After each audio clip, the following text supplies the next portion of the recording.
Con un saludo de Cristo a la distancia, mi nombre es Omar Aguilar y esto es Perspectiva Católica. Perspectiva Católica, nuestro encuentro semanal en donde nos ponemos al tanto, compartimos, escuchamos, aprendemos, nos animamos acerca de la actualidad del mundo, de la sociedad, de nuestras familias, de la iglesia, todo desde una perspectiva católica. Hoy tenemos un tema sumamente importante. Le animo a que se quede todo el programa, no le vaya a cambiar, no se vaya a ir, porque este tema es un tema muy preocupante, que nos concierne a todos, de una o de otra manera. Hoy hablaremos de una epidemia silenciosa, una epidemia que tiene años invadiendo nuestras mentes, nuestros corazones, nuestras familias, nuestra sociedad y el mundo entero. Hoy hablaremos de la pornografía y para eso tengo dos grandes invitados. Nos quedamos en los Estados Unidos hoy, en el sur de los Estados Unidos, desde el estado de la Florida, desde la ciudad de Miami. Quiero darle la bienvenida en primer lugar a Alejandra Baiza. Alejandra, gracias por aceptar la invitación y bienvenida a Perspectiva Católica. ¿Qué tal, Omar? Muchas gracias. Gracias por esta oportunidad y bendición de poder estar aquí unidos y sobre todo para poder dialogar de un tema tan profundo y tan complejo, ¿verdad? Que como bien lo has llamado, es una epidemia. Entonces, pues gracias a Dios, pues aquí estamos colaborando en lo que se pueda. Así es, exactamente. Y me encanta como lo mencionas, un diálogo, un compartir para animarnos. También ahí, en el estado de la Florida, quiero darle la bienvenida a Gustavo Mejía. Gustavo, bienvenido a Perspectiva Católica. Muchísimas gracias, Omar. Muchas gracias por la invitación y ante todo por tocar un tema que creo yo que es tan importante. Yo siempre digo que es la pandemia más fuerte que ha tocado la humanidad en toda su historia y qué bueno que podamos traer ese tema de conversación. Exactamente, Gustavo, me quedo contigo, lo mencionas, decía yo, epidemia, y tú lo decías bien, me corregías, la pandemia, esta invasión global, ¿verdad? No es algo local, es algo que está en todos lados. ¿Por qué lo nombramos así? ¿Por qué dices tú que es una pandemia? ¿De qué estamos hablando? Pues te digo que es una pandemia porque ataca, como tú mismo decías, está por todo el mundo y ataca a la persona humana en todas las áreas. O sea, es una pandemia que ataca a nivel cerebral, a nivel relacional, a nivel social y a nivel espiritual. Y creo que nos está haciendo mucho daño y por eso pues me atrevo a decir que es una pandemia. Exactamente, por eso es tan importante hablarlo de esto. Alejandra, obviamente, ¿no? Al solo mencionar la palabra pornografía, pues ya estamos entrando en un contexto que habla de la sexualidad humana. ¿Por qué es importante hablar de la sexualidad humana? ¿Por qué tiene que ser algo de lo que debemos de hablar? ¿Y cómo podemos empezarlo o cómo lo hacemos de manera adecuada? Claro que sí, es importante, es íntegro, es lo más básico. Muchas veces dejamos este tema como por muy afuerita, ¿no? Pero en realidad nuestra sexualidad es lo básico de por cómo fuimos creados y para qué fuimos creados por Dios, ¿no? Es lo que preserva nuestra humanidad, nuestra condición humana, es lo que viene a dar la creación del mundo, es como las generaciones se siguen expandiendo, ¿no? Es como es simplemente de la forma más básica cómo Dios creó al hombre y la mujer para una unión y que pueda haber esa procreación, ¿no? Para poder seguir con la condición humana. Exactamente, Alejandra, me quedo contigo. Mencionas esto que es muy importante. Nuestra sexualidad tiene un componente que es de crear, de un componente que es para el futuro. Desafortunadamente, hoy en día, Alejandra, vemos lo opuesto, ¿no? Nos venden la sexualidad como algo que es un momento, que es pasajero y que tristemente, falsamente nos dice no tiene consecuencias, ¿no, Alejandra? Ujú. Sí, es algo que simplemente se obtiene, ya sea individualmente o con la otra persona, pero como tú dices, pasajero, sin ningún propósito, sin ningún valor. Sin embargo, sabemos que el diseño del Señor, el diseño de Dios desde un inicio fue con este gran valor de crear a la familia, ¿no? De poder crear esta condición humana, de poder expandir quiénes somos y con ese propósito de poder cuidar todo lo que Él creó. Hoy en día se ha perdido toda esa valorización de por qué fuimos creados, ¿no? Y la dignidad de la otra persona. Entonces se va haciendo de una manera tan tan fácil, tan inmediata, este tipo de gratificación sexual que va impactando, ¿verdad? Como decían al inicio, a todo nivel, desde el nivel cerebral, cognitivo, afectivo, espiritual, porque a la final estamos hablando de un alma, ¿verdad? Y de esta unión de nuestro cuerpo, de nuestra mente, de nuestro espíritu. Exactamente, y que Gustavo nos lleva a un punto que es muy importante, ¿no? De ir estableciendo. Aún, aún cuando hemos sido formados en nuestra casa o inclusive dentro de nuestra vida de fe, sigue habiendo factores externos que nos pueden afectar, ¿no? Y que nos pueden literalmente ir encaminando hacia un camino equivocado o contrario a nuestra fe, a nuestros valores. Entonces, de aquí la importancia, Gustavo, de hablar acerca de cómo estamos bombardeados de estos mensajes que nos caminan a malentender nuestra sexualidad, ¿no, Gustavo? Mira, Omar, tienes todas las razones. Es un bombardeo, porque yo me atrevo a decir constantemente de que en la actualidad podemos decir de que todo el mundo está siendo víctima de abuso sexual por la cantidad de pornografía que estamos viendo en todas partes. O sea, no podemos ir a un mall, no podemos ni siquiera salir por la carretera. Mira que, por ejemplo, yendo para mi casa, cuando voy manejando, hay un letrero gigante que dice, Your wife is hot, cómprale un nuevo aire acondicionado. Y la imagen y todo es bastante pornográfica. Y digo yo, o sea, ¿en qué momento hicimos, por ejemplo, de la mujer, que es la cúspide de la creación, un objeto de venta? ¿O en qué momento comenzamos a utilizar el cuerpo de la mujer para vender electrodomésticos? Entonces, claro, es algo que como estamos viendo por toda parte, por donde sea que miramos, encontramos lo mismo, lo estamos normalizando. Estamos haciendo de eso algo normal y se nos está olvidando el diseño original o lo que realmente está mostrando. O es más, se nos está olvidando preguntarnos por qué causa el impacto que causa. Porque cuando nosotros vamos a las Sagradas Escrituras, pues nosotros vamos a ver que en Génesis 1, después de que Dios está creando y está haciendo día 1, día 2, día 3, el día sexto, vamos a ver que el día sexto Dios se detiene y entra en sí mismo. O sea, Dios hace una introspección y dice, hagamos al ser humano a nuestra imagen y semejanza.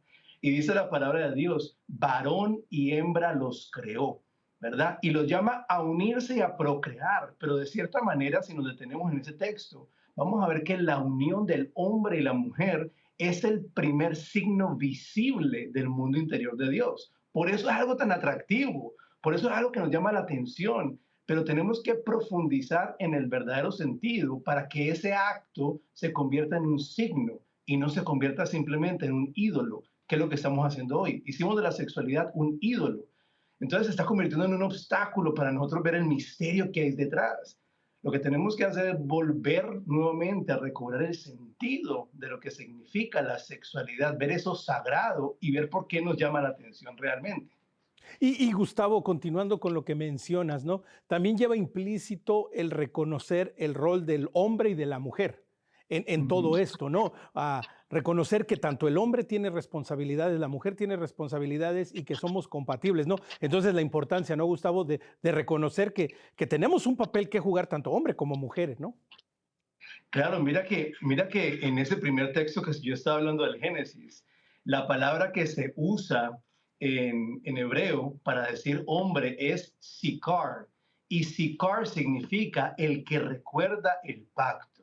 O sea, cómo nosotros recordamos ese pacto que desde el principio Dios hizo con nosotros y que incluye el cuidado de la dignidad de la mujer, ¿verdad? Y la palabra que se usa para decir femenina en ese primer Génesis, no estoy hablando porque en Génesis 2 es Ish en Isha, pero en Génesis 1 la palabra que se usa para mujeres es nekevah, y nekevah significa abierta.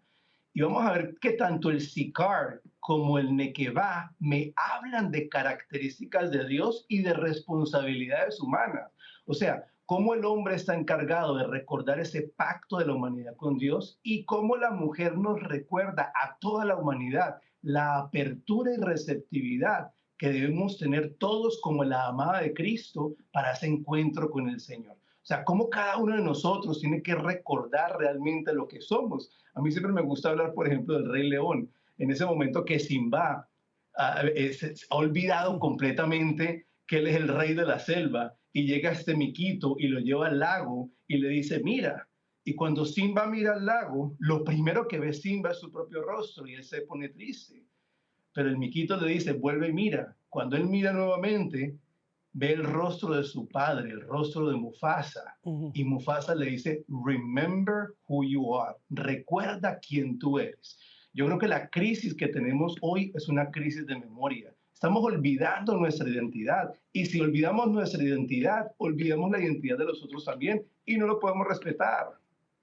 Exactamente, y que Alejandra, este no es solo un asunto como nos lo describe Gustavo, ¿no? No es solo un asunto que compete a aquel que está llamado a recordar, pero que también hoy en día le sobrecarga, le pone una presión, busca, pretende convertir a la mujer en algo que la termina ofendiendo, ¿no? Alejandra, háblanos un poco acerca de estos retos que la mujer se encuentra y que desafortunadamente en muchas instancias creen que solamente sexualizándolas la mujer se puede realizar. Creo que toda esta exposición a imágenes desde temprana edad, ¿verdad? Tanto para mujeres como para varones, que van denigrando la dignidad y la imagen que realmente Dios creó en nosotras las mujeres, de cierta manera, al denigrarse, va quitando ese conocerme como mujer. Y y luego la mujer va creyendo que el valor propio se va viendo por medio de este tipo de comportamiento asexualizado, ¿no? Y de esa manera me voy presentando en mis relaciones, en mis amistades, en donde sea, porque voy recibiendo cierto tipo de validación, ¿no? Por medio de tan asexualizada que uno se aparente ver ante los demás. ¿Por qué? Por ese tipo de denigración de la dignidad humana, de la dignidad, del valor de la mujer. Entonces, entre más temprano esto vaya ocurriendo, esta exposición a diferentes imágenes que van distorsionando la imagen humana, la dignidad humana, entre más temprana la edad, ¿qué va aprendiendo un niño con eso? Vamos aprendiendo de que no hay valor a profundidad, que no hay necesidad de explorar a profundidad la razón de mi existencia, el por qué estoy aquí, el para qué estoy aquí, el propósito de mi vida, ¿no? Entonces, creo que tanto para la mujer como para el varón eso existe. Sin embargo, estamos, yo como mujer y en este gran don de receptividad y de maternidad que Dios me ha creado con... sé que esa receptividad más bien se va apagando, se va cerrando, me voy cerrando. ¿Por qué? Cuando se va denigrando mi valor y cuando creo que mi valor está encontrado en cómo aparentemente otros me perciban o si soy sexualizada o no, ¿verdad? Entonces voy realmente olvidando o no viendo el valor con lo que fui creada para amar y para ser. Entonces, sí, creo que todo este tema desde muy temprana edad, entre más temprano que se va exponiendo un niño, un adolescente a ese tipo de imágenes, más grande es la distorsión. Y como decía Gustavo, ¿verdad? Poder regresar al inicio, a quien soy, al propósito con que fui creada. Y muchas veces para poder regresar a ese inicio, ¿verdad? De mi creación, a ese recordar, remember who you are, como decía, eh, es un gran proceso, es un largo proceso de sanación y de realmente darme cuenta dónde estoy para poder regresar hey, ¿para qué fui creada? Exactamente, y como ustedes dos lo mencionan, ¿no? El Catecismo de la Iglesia Católica, el capítulo sexto, el sexto mandamiento, pues explica de manera espectacular, de manera muy clara, ¿no? La sexualidad, cómo debemos de vivirla, los grandes retos, lo que se presenta y precisamente habla acerca de la pornografía que Gustavo nos dice, ¿no? De manera muy clara, es sacar de la intimidad aquello que pertenece al varón y la mujer creados a imagen de Dios y exponerlo de manera pública.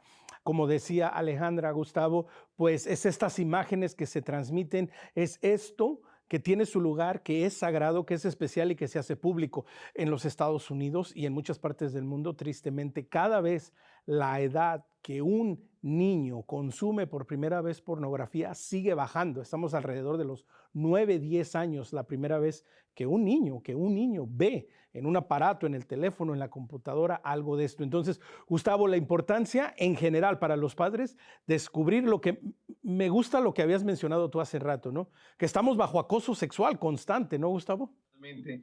Y los padres darse cuenta al mismo tiempo que nos damos cuenta de la importancia de que los padres se formen en lo que realmente significa la sexualidad, porque una de las mejores vacunas que existe para esta gran pandemia que estamos viviendo es una familia formada. Es una familia que realmente le puede hablar a sus hijos sobre la belleza que se esconde o que existe detrás del velo que estamos viendo hoy. Porque mira, algo que hay que tener claro es que Satanás no tiene el poder de crear absolutamente nada. Lo único que él puede hacer es distorsionar lo que fue creado bueno, bello y verdadero.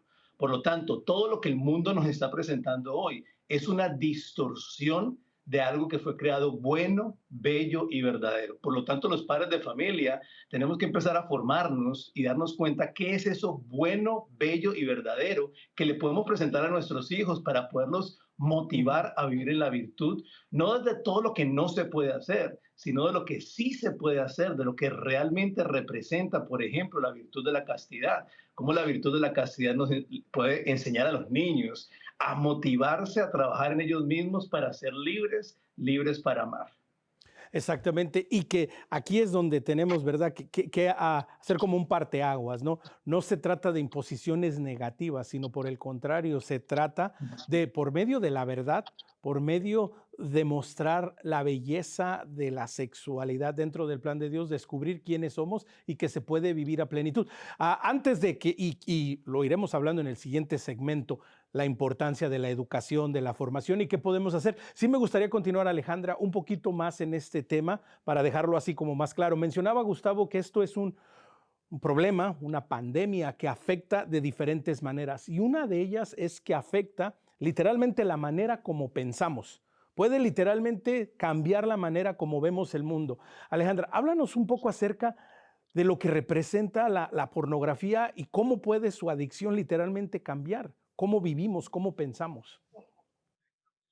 Bueno, en nuestra gran naturaleza, como Dios nos creó, existe en nuestro cerebro este sistema de recompensa. Este sistema de recompensa que fue creado para poder nosotros tener un sentido de motivación día a día, para poder completar una asignatura, para poder llegar a una meta que me propongo, para poder trabajar y poner mi esfuerzo, mi disciplina para ir creando esa disciplina y llegar a esa meta. Al llegar a esa meta hay un gran sentido de satisfacción por este neurotransmisor que detecta, llamado dopamina, que detecta ese sentido de placer. Fue creado naturalmente con un gran propósito. ¿Qué sucede? Que para llegar a ese sentido de placer, ¿verdad? Tiene que haber un transcurso de procesos complejos, porque somos humanos creados a imagen y semejanza de Dios. No es para que hagamos todas las cosas súper fáciles e inmediatas, sino que nos vayamos esforzando y creando disciplina, creando mecanismos, ¿verdad? Entonces, cuando este proceso largo para llegar a esta dosis de dopamina que le lleva a mi cerebro una sensación de satisfacción, de placer, la misma que recibo cuando tengo mucha hambre y no he comido en muchas horas y de repente voy a comer y se siente satisfecho uno, ¿verdad? O la misma que recibo si tengo mucha sed y tomo un poco de agua y me satisface, ¿no? Me sacia. Eso es un shot de dopamina. Ahora, cuando estos procesos no suceden y simplemente me expongo a algo que me va a dar ese shot de dopamina inmediatamente, instantáneamente, cuando esa gratificación sucede simplemente al ver a una imagen, la dopamina se registra y voy a querer más. Repito la acción que me llevó a eso, puede ser un clic, puede ser otro clic, puede ser un scroll, puede ser una página, otra página, etcétera, etcétera. Me lleva a repetir la acción que ya creó este como te digo, este sentido de satisfacción que fue creado con un gran propósito, ¿verdad? Porque Dios así todo lo hizo bueno. Pero cuando esquivamos todo ese proceso complejo, porque somos personas complejas, ¿no? Llegamos a ese punto de satisfacción y nada es suficiente. Entonces, entre más vaya repitiendo yo esa acción o ese exposure a las imágenes que me han segregado esa dopamina, ahí es donde vamos viendo el comportamiento adictivo. Por ende, podemos describir aquí la pornografía, podemos quizás hablar hasta de las redes sociales, la adicción es a muchas otras cosas, ¿verdad? Pero dejándolo en este tema, ahí Ujú. es donde se va formando este comportamiento adictivo. Eh, Exactamente, sí, y que Alejandra, y que no solo tiene implicaciones en el plano personal, sino Gustavo, como tú lo decías, también afecta, ¿no? A nuestro actuar social. Recuerdo a un par de años, en una entrevista que le hacían a un asesino en serie, que había sido, gracias a Dios, detenido y apresado, él decía, número uno, que él había pasado por la adicción a la pornografía y que todos los asesinos en serie con los que él había hablado habían pasado con esto. Es decir, esto puede sonar muy dramático, pero Gustavo, esto tiene condiciones y también afecta nuestro comportamiento en sociedad, ¿no, Gustavo? eh, esa dopamina va haciendo que la adicción se vuelva poco a poco más inmanejable, ¿verdad? Y además crea algo que se llama tolerancia neuroquímica. Y es que cada vez busco material más fuerte, pero en la medida que voy buscando material más fuerte, entonces voy quedando más insatisfecho. Entonces, por eso también se dice que la pornografía es degenerativa, ¿verdad? Y progresiva. Cada vez busco algo que me haga sentir una excitación y puede Ajá. ser que ya lo que estoy buscando en una pantalla no me funciona. Y Gustavo, continuando con este tema tan importante y de lo que estamos hablando, recuerdo hace un par de años yo veía una entrevista que le hacían a un asesino en serie, en donde él hablaba en primer lugar de su propia adicción a la pornografía y de cómo otros asesinos en serios y otras personas con crímenes violentos también padecían y habían padecido de esta adicción. Entonces, Gustavo, cuando hablamos de la pornografía, no solo es un problema a la interna, sino es un problema que también tiene repercusiones, que repercuten en nuestro actuar en la sociedad, ¿no, Gustavo? Sí, tienes toda la razón y como decía o lo que explicaba ahorita Alejandra, todo lo que pasa con la dopamina, ¿verdad? Este problema se va volviendo inmanejable y cada vez me exige más y más y mi cerebro va creando tolerancia neuroquímica. Entonces cada vez me pide imágenes más fuertes, imágenes diferentes, lo que va haciendo que la pornografía se haga degenerativa de forma progresiva. Entonces muchas veces ya lo que me da la pantalla no me es suficiente y lo puedo llevar también lo comienzo a llevar a la vida real. Ahora, mira lo que tú dices. Por esa parte ya vemos de que es dañino, porque empezamos a cosificar a las demás personas. Ya no les vemos como un ser para amar, sino como un objeto para usar. Por eso es que la pornografía es exactamente lo contrario a la Eucaristía, porque en la Eucaristía Jesucristo dice, este es mi cuerpo que será entregado por ustedes. En la pornografía nosotros decimos, ese es tu cuerpo que yo arranco para mi propio placer. Entonces, esa es una área. Pero también yo trabajé 2 años con víctimas de tráfico humano y algo que pasaba con todas las víctimas de tráfico humano es que todos habían, bueno, en su mayoría habían sido obligados a ver pornografía para poder enseñarles supuestamente la forma en que ellos tenían que actuar, pero además de eso habían sido obligados a hacer pornografía. O sea, ¿qué quiere decir eso? Que cada que hacemos un clic en una página pornográfica, nos estamos uniendo a la industria de esclavitud humana más grande que ha existido en toda la historia de la humanidad. Y una vez yo estaba diciendo eso y un joven me dice, Gustavo, pero en mi caso, ¿cómo funciona? Porque yo la veo gratis. Y yo le decía, no, es que estas compañías no son un non-profit organization. Tu clic, alguien lo está patrocinando. Tu clic, alguien lo está pagando. Entonces, cómo realmente la pornografía no es solamente una pandemia que afecta a la persona, pero afecta a la estructura social en la que vivimos y de cierta manera nos va normalizando el ver al hermano como algo, no como alguien. Decía San Juan Pablo II en su línea personalista, que el ser humano, la única herramienta adecuada para acercarnos a él es el amor.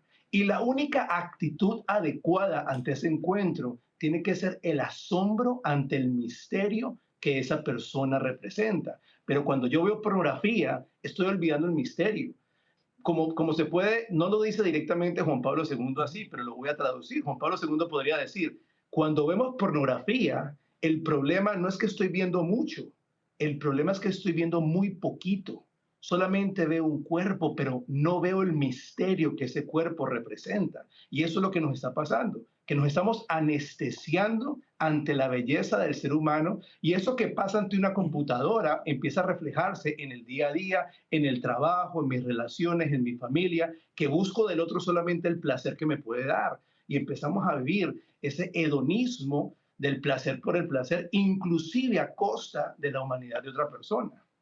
Exactamente, y que Alejandra, siguiendo esta línea que menciona Gustavo, ¿no? Que precisamente rompe la maravilla de las relaciones humanas, de las relaciones interpersonales, en donde precisamente, ¿no? El hombre ve a la mujer, bueno, como un pedazo de carne, ve como algo que puede utilizar y que puede desechar. Entonces, también, Alejandra, el peligro de caer en esto, de que desafortunadamente, ¿verdad? Lo vemos cada vez más.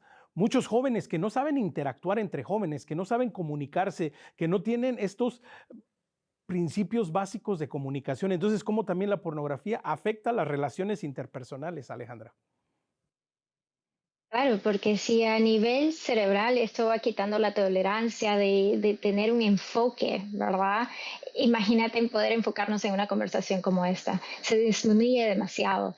Entonces, creo que hay que pensar en su primaria instancia, como que lo que va buscando un joven, un adulto, la persona que sea, que esté expuesta a imágenes como esta, en realidad lo que podemos encontrar ahí es una persona anhelando, anhelando una conexión humana, íntegra, una conexión de amor, anhelando realmente tener esa intimidad, que no significa intimidad sexual, sino intimidad, el poder ver mi alma, poder ver mi corazón, poder ver quién soy yo por yo, ¿verdad? Y poder apreciar de esa manera a la otra persona y poder establecer relaciones sanas, afectivas, que realmente me lleven a buscar el común mayor, el bienestar de la otra persona, ¿no? En una relación estable, en una relación segura. Y no me refiero solo a relaciones de ámbito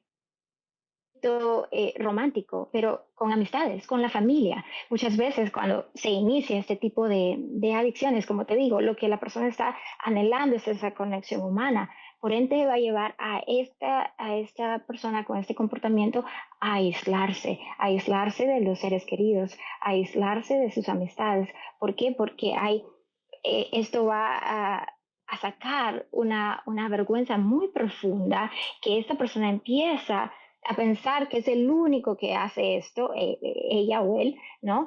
Que hace este comportamiento, que tiene este comportamiento adictivo y que por ende hay algo muy mal en ellos y que hay algo muy terrible, que están llenos de vergüenza y que no quieren ni siquiera hablar al respecto, cuando en realidad lo que hay es abajo un niño, una niña, anhelando ser vistos, ser escuchados, ser realmente para lo que nos diseñó Dios, para ser vistos, para dar atención, para recibir esa atención, para escucharnos donde estamos. Son necesidades básicas que todo niño trae a este mundo.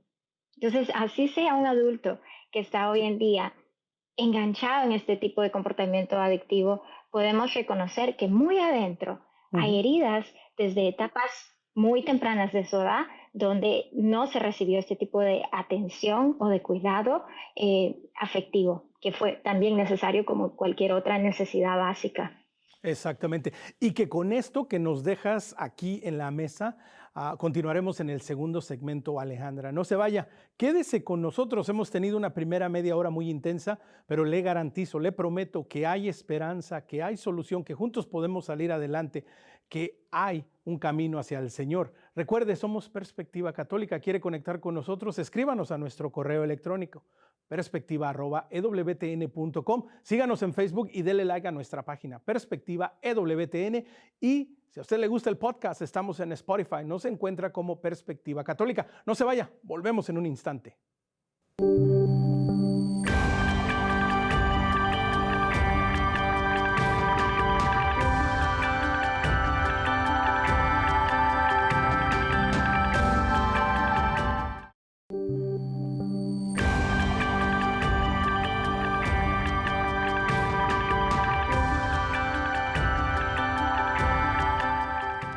Omar Aguilar, Perspectiva Católica. Continuamos hoy en este episodio, en este capítulo, hablando acerca de la pornografía. Tenemos desde el estado de la Florida, desde Miami, a Alejandra Baiza y Gustavo Mejía. Gracias por acompañarnos y continuar con nosotros.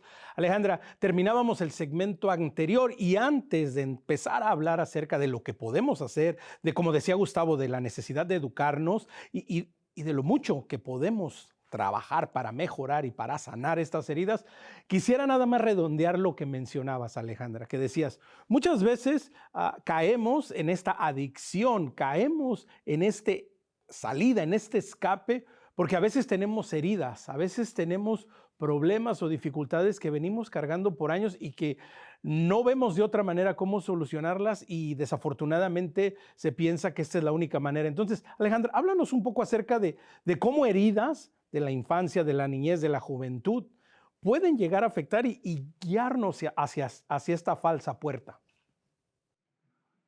Claro que sí. Todo ser humano viene a este mundo con necesidades muy prácticas, muy básicas, ¿verdad? La necesidad de ser alimentado, bueno, pensemos en un bebé, la necesidad de ser alimentado, cuidado, necesidades muy, muy básicas. Conforme va creciendo el niño en sus etapas del desarrollo, sí, se va fomentando una individuación, una autonomía poco a poco. No significa que el niño, por mucho que vaya creciendo, ya no necesite atención directa o para nada de parte de los padres o de los que estén a cargo del cuidado de este niño. Entonces, cuando hay necesidades, porque puede ser que este niño crezca en una familia de mamá, papá, bien integrada y todo, pero por ciertas razones, sea que papá muy ocupado en el trabajo, mamá atendiendo a todos los niños en casa o lo que sean las circunstancias, cuando no existe esta fomentación de un diálogo abierto, cuando no existe el cuidado directo de las necesidades afectivas, emocionales de estos niños, en algún lugar van a buscar esta vía de escape. El sistema humano, ¿verdad? El sistema biológico va a buscar este tipo de atención que yo necesito realmente de mi proveedor de cuidado, mamá o papá, ¿no? Entonces, cuando no está eso constantemente, el niño puede ser expuesto en su vulnerabilidad a este tipo de imágenes, digamos, ya sea en la escuela, ya sea con los amiguitos, donde sea, y se va desarrollando ese comportamiento adictivo. Pero sí, las heridas quizás comenzaron desde un sentido de abandono o de rechazo, o de que simplemente no es que sea directamente la culpa de mamá o papá, a veces sí suele suceder, ¿no? Pero están estos casos que a lo mejor es una familia totalmente compuesta, pero la atención directa o el diálogo abierto no existe entre el niño y los padres. De manera que en un momento que caigan en una condición adictiva, no tienen la confianza de venir a contar a mamá, papá, mira lo que me enseñaron, o mira lo que mi amiguito me mostró, o mira con lo que me encontré en las redes, ¿no? De manera en confianza, sino que ahí es donde se vuelve realmente una problemática bastante fuerte porque las heridas se van desarrollando aún más en esa ausencia emocional, en ese abandono afectivo, ¿no? En algunos casos también pudo haber sido un abandono directo parental hacia los niños. Entonces, de alguna manera, este niño va a buscar cómo calmar, tranquilizar ese deseo, como había dicho anteriormente, de conectar a profundidad, de ese sentirme visto y escuchado y querido y amado como realmente fui diseñado a ser. Entonces, cuando va sucediendo esto en una etapa temprana, si se engancha el niño en algún tipo de este comportamiento, va a perdurar por muchos años. Entonces, en la adultez uno se va a dar cuenta. Alejandra, y déjame te pregunto, ¿no? En esto que nos estás mencionando, que es de vital importancia, y que también nos invita, ¿no? A la reflexión, a lo mejor ya como jóvenes adultos, ¿no? Si alguien está pasando por este problema y se ha enganchado, como bien lo dices, ¿no? En esta adicción, también puede ser como un aviso, ¿no? Una pausa y decir, ok, a lo mejor hay algo en mi vida, a lo mejor hay algo que tengo que sanar, a lo mejor hay algo que me está lastimando y estoy cayendo en este comportamiento, no porque me guste particularmente esto, pero lo estoy buscando como una manera de alivio, ¿no, Alejandra? Correcto.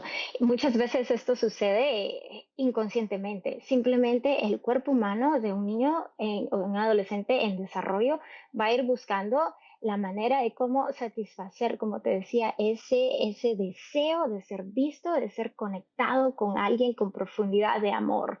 Entonces, cuando eso no sucede, voy a buscar la manera. Y puede ser muy inconsciente, se desarrolla se activa este sistema de recompensa y se vuelve en una adicción.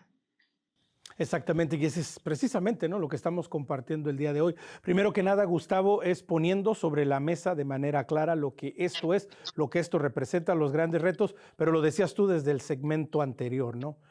Parte central para combatir esta pandemia silenciosa, parte desde la educación, desde la formación. Gustavo, ¿por dónde empezamos? ¿Por dónde nos vamos? Vemos esta pandemia, es una industria que a pesar de que es gratuita, genera miles de millones de dólares de ganancias en el mundo entero. ¿Por dónde le entramos? ¿Por dónde nos vamos, Gustavo? Mira que regresando, porque ese por donde comenzamos lo voy a tomar desde donde dejaba Alejandra, que ella hablaba de eso tan importante, que es el proceso de sanación. Y me gusta mucho lo que dice el doctor Bob Schutz, cuando él dice que detrás de cada deseo desordenado hay un deseo santo, hay una necesidad que no fue llenada, hay una herida que no fue sanada y un patrón oculto de pecado. Entonces, ¿por dónde comenzamos? Primero, por recobrar nuevamente ese deseo santo, ¿verdad? Por entender nuevamente, como decíamos al principio, el diseño con el que Dios nos creó, ¿verdad? ¿Por dónde seguimos? A buscar esa necesidad que no fue llenada, ¿verdad? ¿Cuál de esas 7 necesidades del alma ya se ha entendido, escuchado, validado, afirmado, aceptado, tocado? ¿Cuál de esas necesidades no fue llenada realmente? Y entonces puedo ir a esa herida que no fue sanada.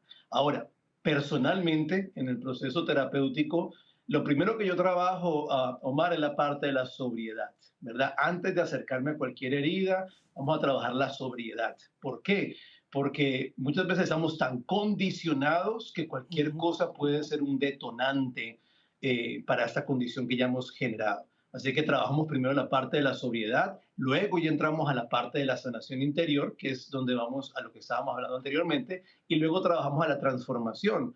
Yo conozco muchas personas que hemos trabajado en grupos, yo manejo grupos de hombres y mujeres con adicción, obsesión y compulsión en el área sexual, que después de que han recobrado nuevamente la dignidad de lo que es su sexualidad, se vuelven grandes activistas en esta área, ¿verdad? Y esa es la idea. La idea no es solamente quedarnos sanados, sino cómo llegar a la transformación, ¿verdad? Porque ¿para qué nos sanamos? Para ser libres. ¿Y para qué somos libres? Para amar. Y una vez que ya podemos amar, pues vamos a transformar a los demás, a recordarle al mundo entero que cuando Jesucristo resucitó, resucitó con llagas, pero en sus llagas ahora resplandecía la gloria de Dios.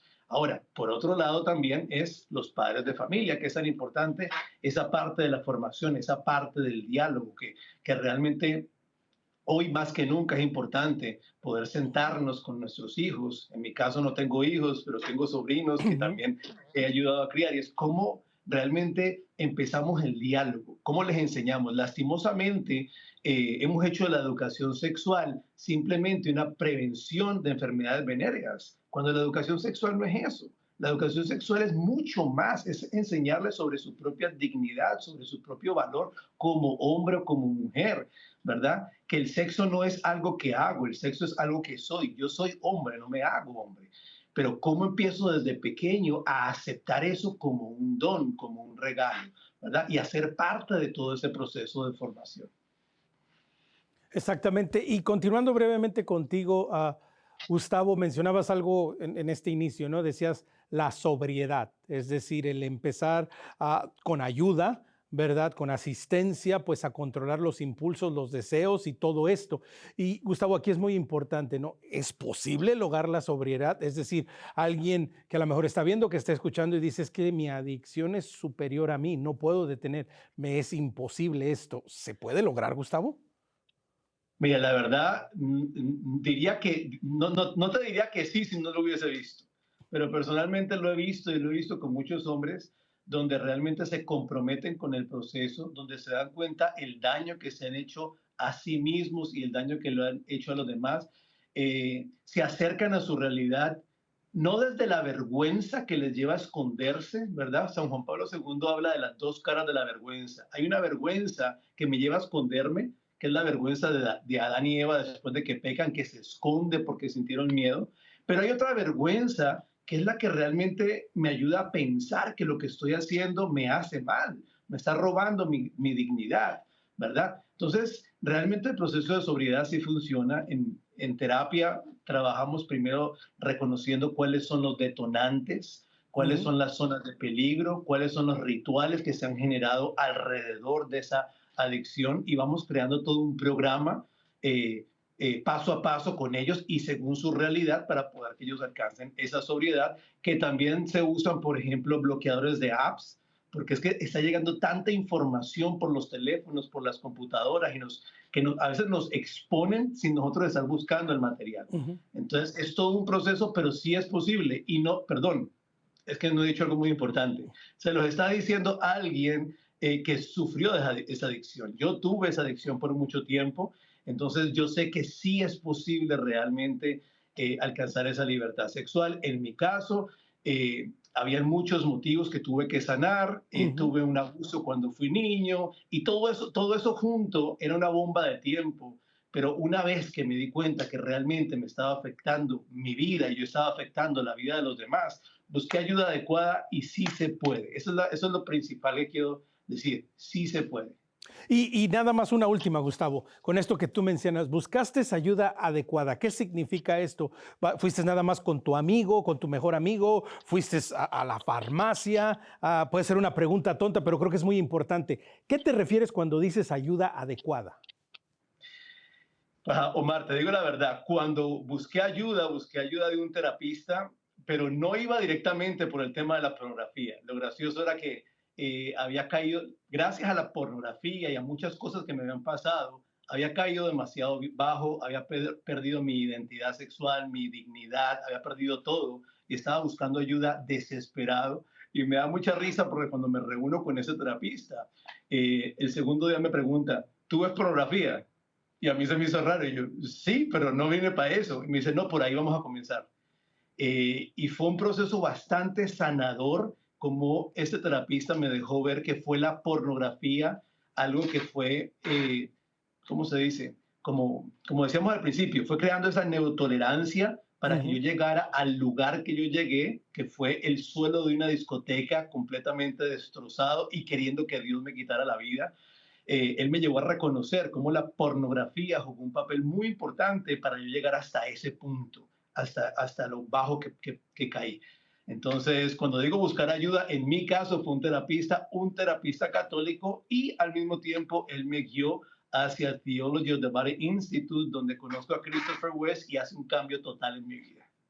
Exactamente, y que es muy importante, ¿no? Primero que nada, pues atrevernos a que tenemos esta necesidad y que Alejandra va de la mano también con todo esto de irlo planteando, ¿no? San Juan Pablo II nos enseña que lo primero que hace el cuerpo humano es mostrar la imagen de Dios, este imago de, veo en el prójimo, veo en la mujer la imagen de Dios, la mujer ve en el hombre la imagen de Dios. Entonces, desde la perspectiva de la mujer, Alejandra, la importancia de que cuando se ven al espejo, se vean como imagen de Dios y cuando vean al hombre, lo vean como imagen de Dios, ¿no? Y el reto que esto conlleva, Alejandra. Claro, es de verdad empezar a entender de que somos todos hijos creación de Dios, hermanos y hermanas en Cristo. Y por ende, si tengo mi hermano, mi hermana en Cristo, lo único que voy a desear es lo mejor para esa persona, ver la belleza que esta persona me representa, la belleza que yo traigo en mi propio ser, en la creación que Dios hizo en mí, en este don femenino. En mi sensibilidad, en mi receptividad, en mi don maternal. No seré madre biológica, pero tengo muchos hijos espirituales, en los cuales he podido he podido ejercitar este don, este amor Ujú. que puedo dar y puedo ir capacitando a los niños, adolescentes, a los hijos que Dios me envía espiritualmente, ¿verdad? Es poder dar reconocerme a mí misma como este don que soy de amor, creada por amor y para amor, y de esa manera poder compartirlo y expandirlo hacia otras personas desde mi feminidad, desde mi ser mujer. Exactamente, ¿no? Y que no está peleado con una vida profesional, Alejandra, ¿verdad? No está peleado con tener sueños, no está peleado con soñar, con planear, como dices, pues si es una familia, si es mi carrera, si es mis amigos, si es mi familia, es decir, todo esto encaja perfectamente dentro de ir descubriendo también, Alejandra, la vocación que Dios tiene para cada uno de nosotros, ¿no? Claro que sí, en este preguntarse, ¿verdad? De dónde vengo, a dónde voy, en dónde estoy en este momento, me voy dando cuenta que en mi camino de vida, en mi descubrir de heridas de la infancia, en mi ir sanando de heridas de la infancia, todo lleva un propósito y por eso nada mejor que la gratitud, ¿verdad? El poder agradecer hasta de las mismas heridas de las cuales uno ha podido ir aprendiendo y poder ir descubriendo o redescubriendo que en realidad fui creada con un propósito mayor, llevándome a ese valor de mi identidad y mi descubrimiento de la vocación. Estoy siendo llamada a la vida religiosa, estoy siendo llamada a la vida en matrimonio, ¿verdad? Estoy llamada a la vida laica consagrada. Son preguntas que realmente alguien que esté con su mente y corazón totalmente bloqueado o cerrado por este tipo de adicciones, quizás no se vaya dando esa luz a descubrir realmente cuál es el propósito que Dios tiene para mi vida, a mí, en mi feminidad, para un hombre en su masculinidad. Y darnos cuenta que cuando realmente llegamos a ese punto de decir, ok, Dios, te lo entrego todo, Ujú. enséñame. Realmente Él va mostrando en ese camino el gran propósito, no para mi vida solamente, mi sanación propia solamente, sino para ir dando ese amor a los demás y ir enseñando la oración de la dignidad de cada uno y vernos como ese don que Dios creó realmente. Exactamente, y parte de esto también, Gustavo, como lo acaba de decir Alejandra, es la oración, pero no es una oración solitaria y en privado, sino se vuelve comunitario. Gustavo, la importancia también de alguna manera mostrarnos un poco vulnerables y reconocer que necesitamos ayuda, que la gente necesita ayuda y la importancia de la iglesia como comunidad, los diferentes grupos, ministerios, personas que están trabajando para caminar con aquellos que tienen algún tipo de dificultad como esta, ¿no, Gustavo? Sí, sí, tienes toda la razón. Esa necesidad que tenemos de ser vulnerables. No podemos tener relaciones personales, relaciones íntimas con alguien si no sabemos realmente lo que es la vulnerabilidad. Y mira que la palabra vulnerabilidad significa vulnos, herida, y dad es posibilidad. Por lo tanto, vulnerabilidad significa la posibilidad que existe de ser herido. Entonces, cómo me atrevo a abrir mi corazón y entregar mi corazón a otras personas, aunque haya la posibilidad de ser herido. Pero es que no hay otra forma de ser humanos, porque fuimos hechos a imagen y semejanza de un Dios que es comunidad de amor. Entonces, es en la comunidad que realmente nos sanamos. Es en la comunidad que realmente podemos alcanzar esa santidad a la que el Señor nos llama, porque Él no nos está llamando a ser llaneros solitarios y muchas veces por el miedo, por la vergüenza, intentamos mil veces hacerlo solo, en silencio, no compartir con nada, no decirle nada a nadie y nos la pasamos la vida entera cayendo y cayendo y cayendo. Pero cuando realmente nos atrevemos a contar con otras personas, primero nos damos cuenta de que no estamos solos. Segundo, ellos nos van a dar la mano y están ahí para caminar con nosotros, ¿verdad? Y eso me acuerda rápidamente del cuento de los 300 de la Legión Romana, eh, que los llamaron porque ellos no querían adorar al César. Y entonces, como no querían adorar al César, los llevan todos a un lago de un pueblo que estaba completamente congelado por el frío y los ponen a todos desnudos en la mitad del lago, a los 300 hombres. Y alrededor del lago ponen unas tinas con agua caliente, con una fogata que calienta el agua. Y les prometen que si renuncian a su fe los dejan que vengan y se tiren a la tina de agua caliente. Y estaban todos los 300 en la mitad del lago adorando a Dios, cantando, y de repente uno de ellos decidió negar a Dios y salió corriendo y se tiró a la tina. Y cuando cae en la tina de agua caliente, como estaba tan caliente en medio del frío que él estaba viviendo, le dio un infarto. Y quedaron 299 soldados de esa legión cantando y adorando al Señor. Y cuenta esta historia que uno de los soldados que estaba alrededor del lago cuidando lo que estaba pasando, al ver esa unión de estos hombres, esa fe de estos hombres, esa hermandad de estos hombres, decidió quitarse su armadura y unirse a ellos para completar lo que serían los 300 mártires de nuestra fe católica. Así que juntos podemos y tenemos que contar con los demás y dejar ese miedo. Muchas veces el miedo es que si los demás se dieran cuenta realmente de lo que yo estoy pasando, no me amarían. Mira, hasta que yo no me quité la máscara y mostré mis miserias, no pude tener gente que realmente me acompañara. Y nunca voy a olvidar, porque una vez una señora se queda mirándome y yo estaba pues contando mi historia y todo, y me dice, "You're a beautiful mess." Y yo nunca voy a olvidar eso, porque a veces tenemos que darnos cuenta que aún en nuestro desorden hay una belleza y el Señor quiere hacer algo hermoso si dejamos realmente que Él convierta nuestras heridas en cicatrices de oro. Y nuestra herida más profunda puede ser nuestro ministerio más eficaz. Exactamente. Nuestra herida más profunda puede ser nuestro ministerio más eficaz, es decir, puede hacer aquello que nos ayude a cambiar, que nos ayude a ser mejor y que ayude a dar el testimonio vivo para que otros, por nuestro testimonio, cambien. Alejandra, también nos quedan un par de minutitos, pero también la importancia de la vida sacramental, la importancia de volver, si te has alejado porque no te sientes digno, pues la importancia de poco a poco, ¿no? El sacramento de la confesión, la oración continua, el asistir a misa. Entonces, Alejandra, la importancia de no olvidar el aspecto espiritual también.